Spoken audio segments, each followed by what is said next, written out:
नमस्कार। दिल्ली के कालकाजीज भूमिहीन कैंप में चल रही है डीडीए की डेमोलिशन ड्राइव यानी तोड़ फोड़ अभियान। हम अभी बात करेंगे डीडीए की कार्यवाही और उनके द्वारा जारी की गई नोटिस के बारे में। डीडीए ने 8 से 10 जून तक 3 दिन का नोटिस जारी किया, जिसके मुताबिक भूमिहीन कैंप में स्थित लगभग 1618 झुग्गी झोपड़ियों को खाली करवाया जाना था। बहुत से निवासियों को 3024 बने फ्लैटों में से केवल 1862 को आवंटित किया गया, जबकि बाकी 40% को अब तक आवास नहीं मिला और उन्हें बुलडोजर की कार्रवाई का सामना करना पड़ गया। हाई कोर्ट ने 26 मई को 45 झुग्गी निवासियों की याचिकाएं खारिज की, जो सर्वे में नाम न होने की वजह से पुनर्वास यानी रिहैबिलिटेटेड नहीं थे। 935 झुग्गियां पहले ही गिर चुकी थी, जिनमें से 683 अन्य अभी विभिन्न स्टे ऑर्डर्स, रिलीजियस स्ट्रक्चर्स और अन्य कारणों से सुरक्षित रह गए थे। कोर्ट ने ये साफ कहा, एंक्रोचर्स का सार्वजनिक जमीन पर कब्जा रोकना सरकार का अधिकार है और रिहैब्स अलग से दी जाती है। सुबह से चले डेमोलिशन अभियान में बुलडोजर, पुलिस और समटाइम्स सीआरपीएफ मौजूद थे। झुग्गियों की बकल्पनामनुष्य यात्रा हवा में उड़ रही थी। डीडीए की तीव्रता स्पष्ट थी।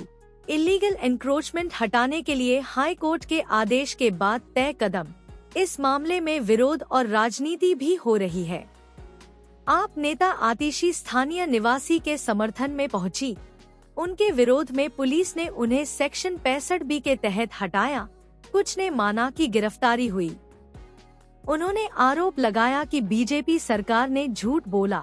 सीएम ने कहा था, जहां झुग्गी वहां मकान, लेकिन अब वे लोगों को बेघर कर रही है। आप एमपी अरविंद केजरीवाल ने इसे दिल्ली का विनाश करार दिया। दिल्ली हाई कोर्ट ने कहा, रिहैबिलिटेशन प्रोसेस यानी पुनर्वास प्रक्रिया अलग होता है एविक्शन से।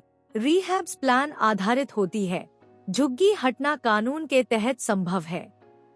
कोर्ट ने पूछा कि क्या सर्वे निष्पक्ष तरीके से किया गया और डेमोलिशन लीगल प्रोसेस के तहत हुई है क्या? जवाब में डीडीए ने प्रोसीजर्स को सही बताया। अब इसमें मानवीय और सामाजिक पक्ष की भी कुछ बातें सुन लेते हैं। यह झुग्गी कॉलोनी 20-50 साल पुराने प्रवासी मजदूरों का घर थी। यूपी, बिहार और बंगाल से आए लोग निजी काम करते थे।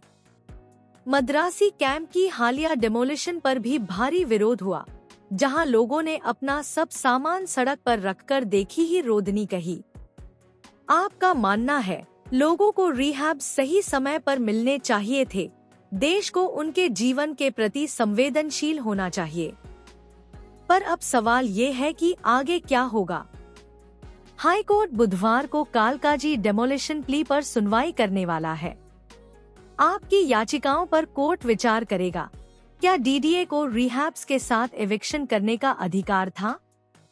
और क्या सर्वे मान्य तरीके से किया गया? डीडीए का कहना है, यह कार्रवाई पब्लिक इंफ्रास्ट्रक्चर के हित में की गई थी और वहां जोनल डेवलपमेंट और फ्लड कंट्रोल को ध्यान में रखकर किया गया था। डीडीए का कहना है, कानून के अनुसार हाई कोर्ट ऑर्डर के बाद इलीगल एनक्रोचमेंट हटाना जरूरी था। 1862 एलिजिबल फैमिलीज को रिहैब्स मिल चुकी बची है, वहीं जिन्हें संवैधानिक जमीन नहीं मिली। आप और स्थानीय विरोध में न्याय और इंसानियत की लड़ाई। क्या परिवारों को रिहैब्स दी जानी चाहिए थी एविक्शन से पहले?